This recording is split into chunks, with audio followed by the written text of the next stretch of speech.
अनन्य मन से ज्ञात्वा भूतानुबद्धेयम्, समस्त भूत प्राणियों का अव्यय कारण परमात्मा को जानकर सर्व रूप में उनको देखता हुआ उनकी सेवा करता हुआ वह महात्मा पद को प्राप्त हो जाता है। यदि आप धर्मात्मा नहीं बनेंगे तो क्या बनेंगे? कर्मात्मा व कामात्मा। भगवान ने गीता में उसके लिए दो शब्द प्रयोग किया है, कामात्मा और कर्मात्मा। कामात्मा के लिए भगवान ने कहा कि दुनिया में न तो इसी लोक में शांति मिलती है न मरने के बाद ही। शांतिम आत्मोति न काम कामी। कामात्मा को कभी शांति नहीं मिलती। कामात्मा का लक्षण क्या है? कहा कामात्मा न स्वर्ग परा जन्म कर्म फल प्रदाम क्रिया विशेष बहुलाम भोगैश्वर्य गतिम प्रति भोगैश्वर्य प्रसक्ता नाम त्यापहृत्य साम व्यवसायिका बुद्धि समाधव न विधीयते। जो कामात्मा है वो अनेक प्रकार की कामनाओं से युक्त कर्मों में लगे रहते हैं, अनेक प्रकार के ऐसे कर्मों का अनुष्ठान करते हैं जो कामना से प्रेरित होती है। और 16वें अध्याय में तो भगवान ने उन्हें असुर कहा है, उन कामात्माओं को असुर संज्ञा दी है। और उन्होंने कहा कि उनकी तो ऐसी कामनाएं होती हैं जो कि कल्पोपर्यंत तक भी पूरी न होने वाली हो। तो रावण जब मरा तो उससे उपदेश लेने के लिए भगवान ने लक्ष्मण को भेजा। जब लक्ष्मण जाकर उसके सिरहाने खड़े हो गए और उससे पूछने लगे कि आप अपने जीवन का अनुभव बताओ, मौन था, उत्तर नहीं दिया। जब उत्तर नहीं दिया लौट आए, भगवान से कहा कि मैं तो उससे पूछा, उसने कोई उत्तर नहीं दिया।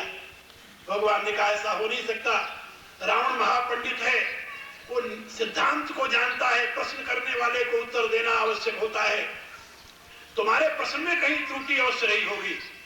लक्ष्मण से कहा। इतना कहते हुए प्रभु स्वयं चले गए, जाकर रावण के चरण के पास खड़े हो गए, हाथ जोड़ करके पूछने लगे कि महापंडित रावण, तुम अपने जीवन का कुछ अनुभव हमें बताए जाओ। उसने देखा, नमस्कार किया, उसके प्रभु के दिव्य दर्शन करके नेत्र सजल हो गए। उसने कहा राम, सही में तुम राम। इससे पहले लक्ष्मण भी आया था ज्ञान लेने, लेकिन वो सिरहाने खड़ा हुआ था। जिससे ज्ञान लो उसके चरणों में जाओ।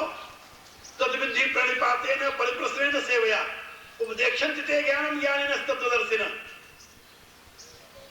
रावण ने अपने कुछ उद्गार व्यक्त किए वहां, और उसने कहा कि आज का काम जो कल पर छोड़ देता है उसका वह कल कभी नहीं आता और उस काम को कभी वह पूर्ण नहीं कर पाता। सार बात इतनी है, जो आज का काम कल पर छोड़ दे वो कल में कभी आएगा न तो उस काम को पूरा करेगा। इसीलिए चाणक्य ने अपने अर्थशास्त्र में, नीति शास्त्र में एक बात लिखी कि यदि शुभ कर्म करना हो उसको कभी कल पर मत छोड़ो, और यदि अशुभ कर्म करना हो तो उसे कभी आज मत करो। उन्होंने कहा अशुभ संकल्प यदि चित्त में उठता है तो उसे कहो कि अच्छा कल कर लेंगे, आज नहीं, क्योंकि न तो कल कभी आएगा और न तो अशुभ कर्म तुमसे होगा, बच जाओगे तुम। और यदि शुभ संकल्प उठता है तो उसको कल पर मत छोड़ो, तुरंत कर लो, क्योंकि कल कभी आने वाला नहीं है जबकि तुम उसको पूरा करोगे। कल तो हमेशा बना रहता है, या कल कभी आज हो जाता है क्या? नहीं, कल तो कल रहेगा। कल का भी कल था, आज का भी कल है, कल का भी कल रहेगा, कल रहता ही है, कल कभी आज नहीं बना। इसलिए जो शुभ कर्मों को कल पर छोड़ देता है वह कभी शुभ कर्मों में प्रवृत्त नहीं होता। आज कहे कि कल करो, कबीर ने लिखा, आज कहता है कि कल करूंगा, कल भजूंगा, और कल कहेगा कि कल भजूंगा, और पल में परलय होगी फिर करेगा कब, और पल में यदि राम नाम सत्य हो जाए फिर कब करेगा? तो पता है कल नाम तो काल का है, इसलिए उसकी प्रतीक्षा मत करो तुम। रावण छोड़ो। जो व्यक्ति आज का काम कल पर छोड़ देता है वो काम कभी पूरा नहीं कर पाता। एक और किसी ग्रंथ में लिखा है, रावण ने वहां पर बताया कि मैंने 4 बातें कल पर छोड़ दी थी और वो 4 बातें मेरे जीवन में कभी पूरी नहीं हुई। वो 4 बातें कल पर क्या छोड़ी थी? ग्रंथकार ने लिखा कि रावण ने सोचा कि मैं यहां से समुद्र तक एक ऐसा रास्ता बने, स्वर्ग तक एक ऐसा रास्ता बना दूं जो सभी मनुष्यों के लिए सुलभ हो जाए, सभी स्वर्ग चले जाएं बिना रोक टोक के, पाप पुण्य का झगड़ा खत्म हो जाए। लेकिन वो नहीं कर सका है। दूसरी बात उसने सोचा था कि नरक जो है उसको बिल्कुल पाट करके बंद कर दूं, समाप्त कर दूं, दुनिया में न नरक रहेगा न उसमें प्राणी जाएंगे। ये भी वो नहीं कर सका। तीसरा उसकी राय थी कि मृत्यु को ही मार डालूं, न मृत्यु रहेगी न दुनिया मरेगी, लेकिन ये भी वो नहीं कर सका। चौथा उसका विचार था कि ये जो समुद्र है लंका के चारों तरफ, इसको भी पाट करके बराबर कर दी जाए, लंका ही लंका हो जाए दुनिया का। ये भी नहीं कर सका। यानी कहने का अभिप्राय कि जो कामात्मा लोग हैं उनकी कामनाएं इतनी बड़ी होती हैं रावण की तरह कि चाहे कितनी लंबी आयु क्यों न प्राप्त करने कभी पूरी नहीं हो पाती। लेकिन धर्मात्मा वह है जो कामात्मा नहीं है, धर्मात्मा वह है जो कर्मात्मा नहीं है, न कर्मात्मा है न कामात्मा है। ये कर्मात्मा क्या बोला है इसको भी थोड़ा समझ लीजिए। आप जो कुछ करते हैं उसके 2 आधार होते हैं। एक आधार है आत्मा व परमात्मा। आप आत्मा के नाते कुछ करें व परमात्मा के नाते कुछ करें। यदि आत्मा व परमात्मा के नाते करते हैं तो आप धर्मात्मा हैं। आत्मा के नाते जो करते हैं, आत्मशुद्धि के लिए जो करते हैं, वह भी धर्म है। योगिना कर्म कुर्वन्ति संगम त्यक्त्वा आत्मशुद्धे। गीता में भगवान ने बताया कि योगी लोग भी कर्म करते हैं आसक्ति का त्याग करके आत्मशुद्धि के लिए, आत्मोत्थान के लिए। यह भी धर्म है। और दूसरा है परमात्मा के निमित्त करना। यत् करोसि यदश्नासि यत् जिहोसि ददासि यत् तपस्यसि कौन्तेय तत्कुरुष्व मदर्पणम्। परमात्मा के नाते कर्म करना, परमात्मा को के निमित्त कर्म करना। स्वकर्मणा तमभ्यर्च्य सिद्धिं विन्दति मानवा। अपने कर्मों द्वारा परमेश्वर की समर्चना करना, यह भी धर्म है। ये धर्म के 2 भेद हो गए। धर्म साधन के, एक आत्मा की शुद्धि के लिए, एक परमात्मा की प्रसन्नता के लिए। जो भक्ति मार्ग के लोग हैं वो कर्मानुष्ठान करते हैं परमात्मा की प्रसन्नता के लिए। वो अपनी आत्मा की शुद्धि अशुद्धि पर ध्यान नहीं देते। वो कहते हैं कि मेरे शुद्ध करने से मेरा हृदय शुद्ध नहीं हो सकता, ये तो परमात्मा की कृपा हो जाएगी, शुद्ध हो जाएगा। इसलिए स्वकर्मणा तमभ्यर्च्य, अपने कर्मों के द्वारा प्रभु की समर्चना करते हैं, वो भी धर्मात्मा है। और दूसरे वो धर्मात्मा है जो चित्त शुद्धि के लिए साधन करते हैं। गीता के 5वें अध्याय में जिसकी व्याख्या की गई है, योगिना कर्म कुर्वन्ति संगम त्यक्त्वा आत्मशुद्धे। जो योगी लोग हैं, आत्मा के अनुसंधान में निरत रहने वाले लोग हैं, वो कर्म योग का अनुष्ठान करते हैं आत्मशुद्धि के लिए। ये दोनों धर्मात्मा है। और दूसरे कर्मात्मा है। कर्मात्मा कौन है? जो न तो आत्मशुद्धि के लिए करते हैं और न तो परमात्मा की प्रियता के लिए करते हैं। फिर किस लिए कर्म करते हैं? परिवार के सुख के लिए, अपने सुख के लिए, इंद्रियों के सुख के लिए। यानी प्रकृति से संबंधित जीवन के सुख और सुविधा के लिए कर्म में प्रवृत्त होते हैं। उनको कर्मात्मा कहा जाता है, वो धर्मात्मा नहीं। एक व्यक्ति यज्ञ कर रहा है, लेकिन यज्ञ किस लिए कर रहा है? यज्ञ कर्मात्मा की दृष्टि से कर रहा है या धर्मात्मा की? यदि वो परमात्मा को प्रसन्न करने के लिए यज्ञ कर रहा है, धर्मात्मा है। यदि आत्मा की शुद्धि के लिए कर्म कर रहा है, धर्मात्मा है। चित्त शुद्धि के लिए कर रहा है, धर्मात्मा है। ये दोनों धर्मात्मा है। गीता में दोनों को धर्मात्मा बताया गया है। लेकिन वो इन दोनों के लिए नहीं कर रहा है, फिर किस लिए कर रहा है? यदि ये यज्ञ हमारा सफल हो जाए तो भगवती कृपा करके मेरा घर भर देगी। यानी अपने अहम की तुष्टि के लिए, परमात्मा की प्रसन्नता नहीं, चित्त की शुद्धि नहीं, अहम की तृप्ति, अहम की तुष्टि।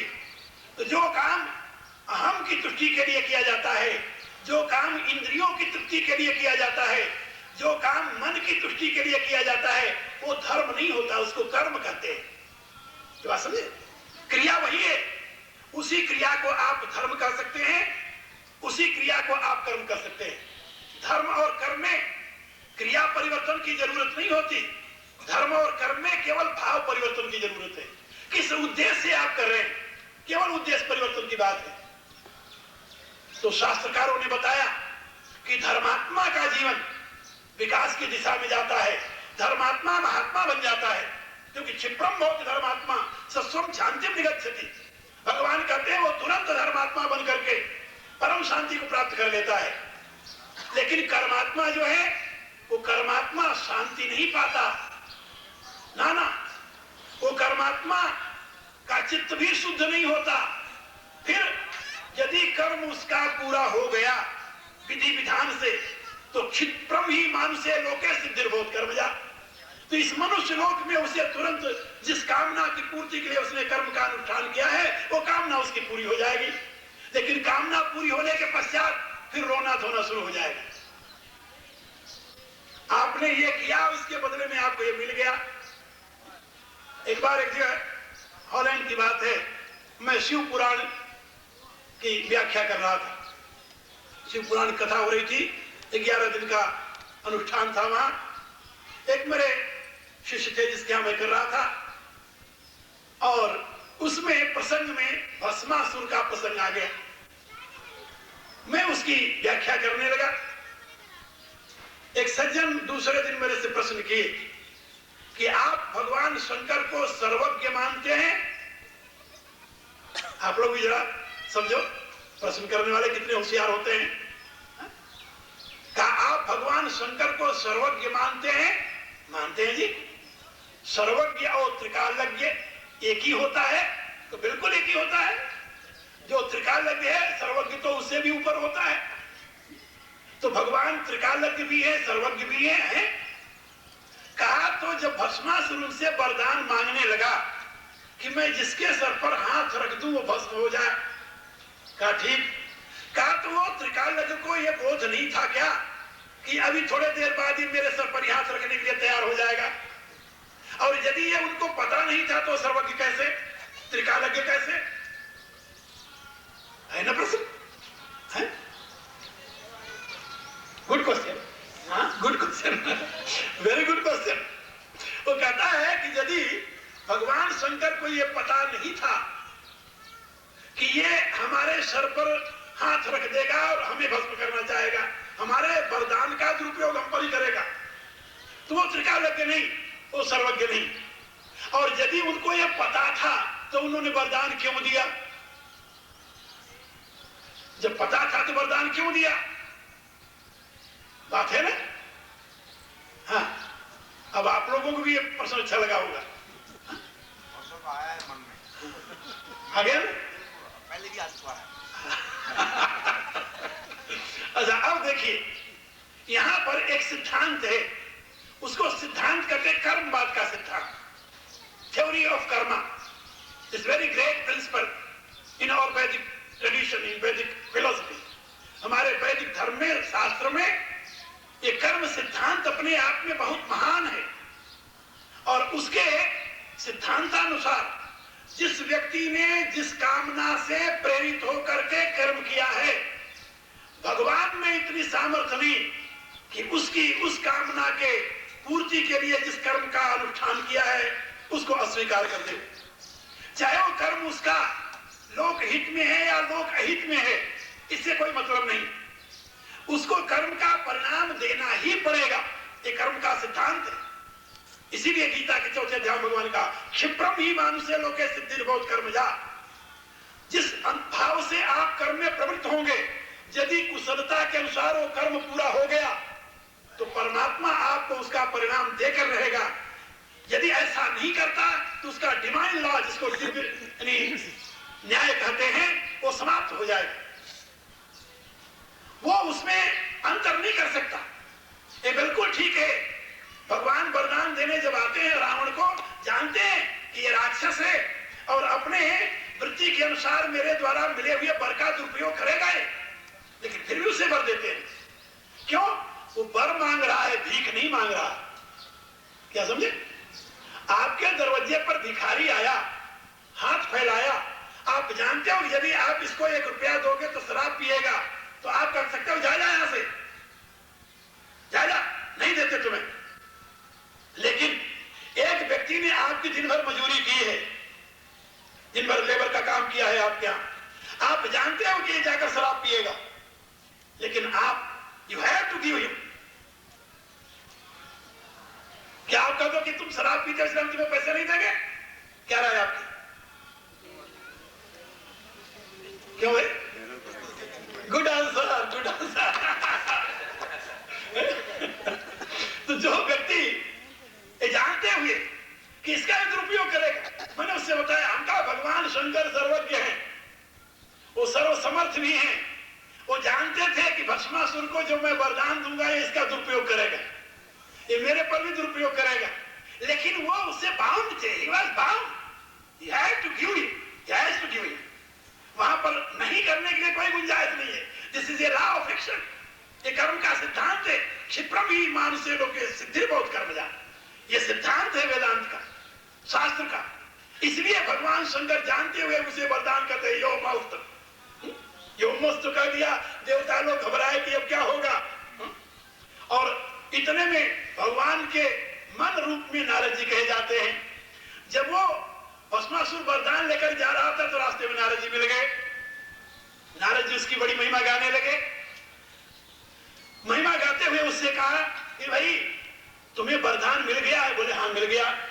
कहा मिल गया तो ये क्या प्रमाण है कि तुम जिसके ऊपर हाथ रखोगे वो भस्म ही हो जाएगा? का प्रमाण क्या है? क्या प्रमाण है? अरे कहा कि भाई प्रमाण क्या? अभी बताता हूं मैं तुम्हारे ऊपर हाथ रख करके। कहते मेरे ऊपर नहीं, मेरे ऊपर हाथ रखने से तुम्हें कुछ नहीं मिलेगा। यदि सही में अब तुम वर प्राप्त कर लिए, जैसे आजकल है ना, लड़का पढ़ ले, पहले तो पढ़ ले, मेहनत करके, पढ़ने के बाद तुरंत नहीं, पढ़ करके नौकरी मिल जाए, नौकरी मिलने के बाद फिर तीसरी ख्वाहिश आती है कि जल्दी जल्दी इसका विवाह हो जाए, यही ना? लड़की पढ़ ले तो विवाह हो जाए। अब हो सकता है कि लड़कियों के लिए भी होता हो, भाई नौकरी वाली लड़की होगी शादी करेंगे, नहीं तो नहीं करेंगे, वो बात अलग रही। लेकिन लड़के का होता है कि पढ़ ले, पढ़ने के बाद शादी नहीं, नौकरी मिल जाए, नौकरी के बाद फिर इसकी शादी कर ले। अब तो नौकरी मिल गई तो शादी होनी चाहिए। ऐसे राक्षसों की यहाँ एक प्रवृत्ति रही है, ये राक्षसी प्रवृत्ति है। तो राक्षसों की यहाँ एक प्रवृत्ति रही कि पहले खूब तपस्या करो, तपस्या करके देवताओं को पसंद करके उनसे वर ले लो। जब वर मिल जाए तब अब कहीं कोई दुनिया की जो सबसे बड़ी सुंदरी हो उससे विवाह करो और कोई राजधानी बनाओ, देवताओं पर विजय करो। ये उनका क्रम रहा है। अब भस्मासुर को वरदान तो मिल ही गया था, अब वरदान मिलने के बाद उसका दूसरा नंबर था ये विवाह होना चाहिए उसका। तो नारद जी ने कहा कि मेरे ऊपर हाथ रख करके तुम्हें क्या मिलेगा? दुनिया की श्रेष्ठतम सुंदरी। जानते हो इस समय कौन है? कहा कौन है? कहा जिस बूढ़े ने तुम्हें वरदान दिया है उसके बगल में देखा नहीं, ये खड़ी थी भगवती पार्वती। उससे सुंदर और कौन होगा? कहा यदि कहीं तुम उसके सर पर हाथ रख लो और वो भस्म हो जाए तो बिना परिश्रम के वो तुम्हें मिल जाएगी। बात उसके बैठ गई और वो लौट करके पहुंच गया भगवान शंकर के पास। उसकी नियत देखे, वो तो जानते थे सर्वज्ञ है। लीला शुरू हो गई, आगे आगे शंकर जी भगे जा रहे हैं, पीछे पीछे भस्मासुर हाथ फैलाए पड़ा जा रहा है। भगवान ने देखा जब संकट में भगवान श्रीमन नारायण एक के ही दो रूप है, मुस्कुराते हुए वहां पर पार्वती का रूप धर करके आ गए। भस्मासुर को इशारा किया, कहा क्यों भाई इनके पीछे क्यों तुम दौड़ रहे हो? देखा मोहित हो गया भगवती के दिव्य विग्रह को देख करके। विमुक्त भस्मासुर उनके पास जाकर खड़ा हो गया, कहा देवी केवल तुम्हारे लिए मैं चाहता हूं कि इसको मैं भस्म कर दूं और तुम मुझे मिल जाओ। भगवान मुस्कुराए। उन्होंने कहा, उस देवी रूप में कहा, मैं तो पहले ही से छोड़ने के लिए तैयार हूं, लेकिन इसमें एक बहुत बड़ा गुण है और उस गुण के नाते मैं इसे छोड़ नहीं सकती। यदि वो गुण तुम्हारे में हो तो मैं इसे छोड़ दूं, तुम्हारे साथ चलूं, तुम्हारे से अच्छा और कौन मिलेगा मुझे? तो भस्मासुर कहने लगा, कौन है ऐसा गुण है जो इसमें और मेरे में नहीं है? कहा, ये तांडव नृत्य करना जानता है। तांडव, यदि तुम भी तांडव करना जान जाओ और तांडव करने लगो तो मैं तुम्हारे साथ चल दूंगी। भस्मासुर ने कहा, ये तो बहुत सरल सी बात है, तांडव नृत्य क्या होता है, तुम सिखा दो तो मैं करने लगूं। भगवती ने कहा, अभी मैं सिखा देती हूँ। भगवती उसे तांडव सिखाने लगी और तांडव सिखाते समय एक हाथ सर पर, दूसरा हाथ कमर पर आया। उसने भी अपना हाथ अपने सर पर रख लिया, दूसरा कमर पर रखा, मैं भस्म हो गया।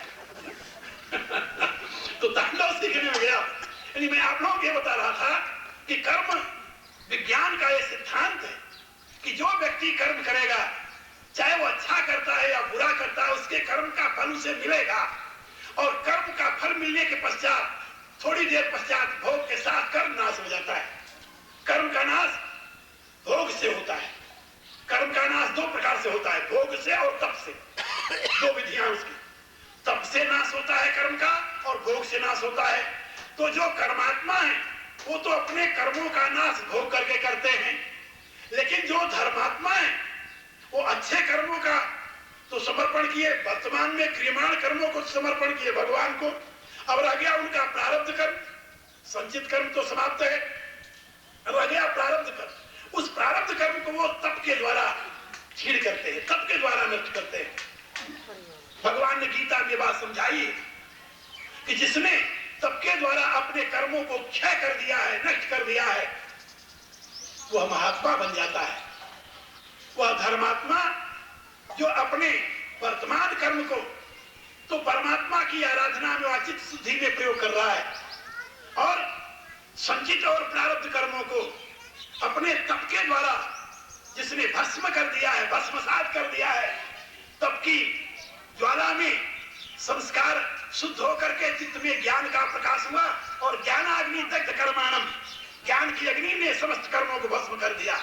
अब उसका चित्त शुद्ध हो गया है। ऐसा शुद्ध चित्त व्यक्ति महात्मा कहा जाता है। इसलिए मैं आप लोगों को बता रहा था कि ये कर्म करना, ये तो महात्मा के द्वारा धर्मात्मा भी कर्म करता है और एक कामात्मा भी कर्म करता है, लेकिन कामात्मा और धर्मात्मा में भेद ही होता है कि कामात्मा का कर्म भोग के लिए होता है और धर्मात्मा का कर्म योग के लिए होता है। ये बात समझे? इसलिए जो कामात्मा कर्म करता है उसको कहते हैं कर्म भोग और जो धर्मात्मा कर्म करता है उसको क्या कहते हैं गीता में? कर्म योग। सुना होगा, गीता का एक शब्द है अपना, कर्म योग। गीता से पहले आपको किसी ग्रंथ में नहीं मिलेगा कर्मयोग शब्द। ये कर्मयोग गीता का अपना शब्द है, भगवान का। तो भगवान कहते हैं कि जो क्रियाओं को धर्म की दृष्टि से प्रयोग करता है आत्मशुद्धि के लिए, वह परमात्मा की प्रसन्नता के लिए वो कर्म योगी है। और जो कामना की प्राप्ति के लिए कर्म करता है वो कर्म भोगी है। अब आप लोग दिन भर कर्म करते रहते हो, लेकिन कर्म भोगी की दृष्टि से या कर्म योगी की दृष्टि से यह निर्णय आपको करना होगा। यह निर्णय मैं नहीं करूंगा, यह शास्त्र नहीं करेगा, भगवान नहीं करेगा। यह निर्णय आपको करना है कि आप कर्म भोगी बनना चाहते हैं या कर्म योगी। करना वही जो कर रहे हो।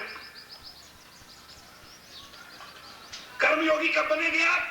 जब आपका कर्म चित्त शुद्धि के लिए व प्रभु की प्रसन्नता के लिए हो। दो बातें हैं, जो ज्ञान मार्गी हैं उनके लिए चित्त शुद्धि के लिए कर्म होना, और जो भक्ति मार्गी है वो प्रभु की प्रसन्नता के लिए कर्म करते हैं। गीता में दोनों को समझाया गया है और दोनों में एक को योग निष्ठा कहा गया, दूसरे को सांख्य निष्ठा कहा गया। सांख्य निष्ठ जो है वो चित्त शुद्धि के लिए कर्म करते हैं, योग निष्ठ जो है वो परमात्मा की प्रसन्नता के लिए कर्म करते हैं। दोनों ये धर्मात्मा और दोनों को अमृत धर्म कहा है भगवान ने। इसको मृतमिदम ऐसा कहा है और ये अमृतमय धर्म है, ऐसा भगवान का निर्देश है। तो आप यदि चित्त शुद्धि के लिए वह परमात्मा की प्रसन्नता के लिए कर्म करते हैं तो आपका कर्म अमृतमय धर्म से युक्त हो जाएगा। एवं धर्मामृतमिदम कहने का अभिप्राय क्या है? इसमें दो बातें कही है भगवान। जो परमात्मा के लिए कर्म करो, परमात्मा की प्रसन्नता के लिए करोगे, वो अमृतमय कर्म हो जाएगा, धर्म हो जाएगा, अमृतमय धर्म। एक धर्म का परिणाम है धर्म का अनुष्ठान करने के पश्चात अमृत को पाना।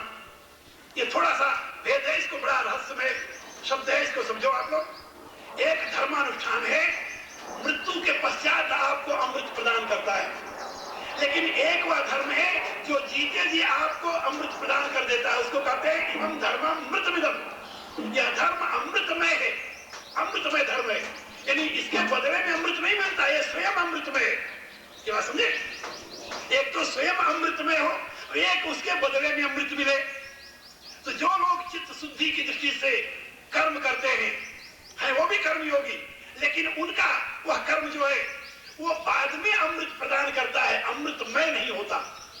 लेकिन जो प्रभु की प्रसन्नता के लिए कर्म करते हैं उसको गीता के 12वें अध्याय में भक्ति योग की व्याख्या करते हुए भगवान ने बताया कि वो अमृतमय कर्म हो जाता, धर्म हो जाता है, यानी उसको बाद में अमृत मिलने वाला नहीं होता। उनका वह कर्म ही अमृतमय हो जाए, वह धर्म ही अमृतमय हो जाता है, इतना अंतर होता है। लेकिन है दोनों धर्मात्मा। एक धर्मात्मा वह है जो मरने के बाद अमृत पाता है, एक धर्मात्मा वह है जो जीते जी अमृत पा लेता है। तो जो ज्ञान मार्गी है वो तो मरने के बाद ही अमृत पाएंगे, मरेंगे तभी तो मुक्त होंगे ना, मर जाएंगे तो मुक्ति मिलेगी। लेकिन जो भक्ति मार्गी है वो मरने की चाह नहीं रखता, वो मरने से पहले ही मुक्त होता है, क्योंकि परमात्मा के साथ अभिन्नता की अनुभूति यही कर रहा है। उसके लिए यही सर्वरूप में वासुदेव विराजमान है। वासुदेव सर्वविधि स महात्मा सुदुर्लभ। इसलिए भगवान ने बताया कि इस प्रकार का महात्मा सुदुर्लभ है। दुर्लभ तो वो भी है, वो मोक्ष मार्गी भी दुर्लभ है, दुर्लभ, बिल्कुल दुर्लभ। लेकिन इस प्रकार का जो धर्मात्मा है उसके लिए भगवान ने कहा स महात्मा सुदुर्लभ, वो सुदुर्लभ है, विशेष रूप से दुर्लभ है। बहुत कोई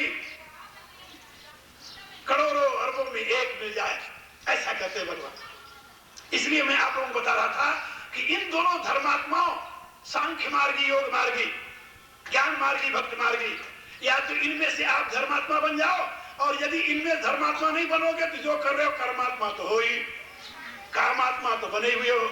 इसके लिए तो आपको कोई प्रयत्न करने की जरूरत नहीं।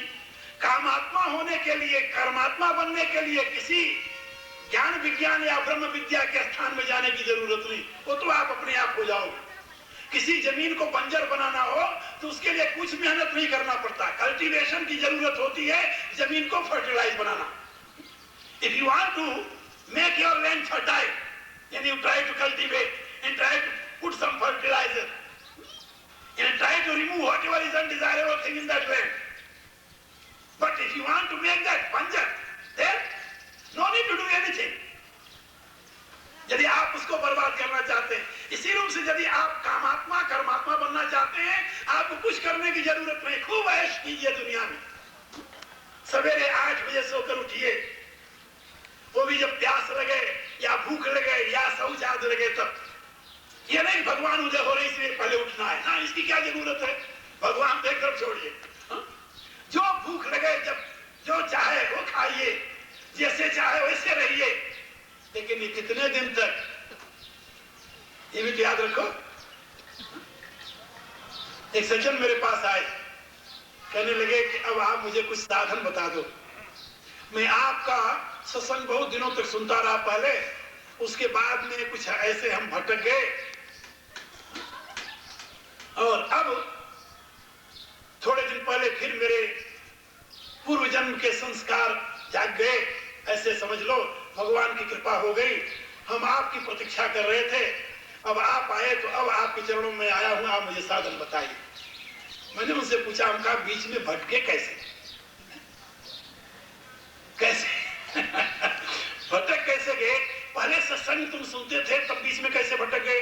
कहा पहले छोटे छोटे थे तब आपके सत्संग में आया करते थे, आपकी बातें अच्छी लगती थी, समझ में तो आती नहीं थी, लेकिन आते थे आप यहाँ, आप अच्छे लगते थे, आपकी बातें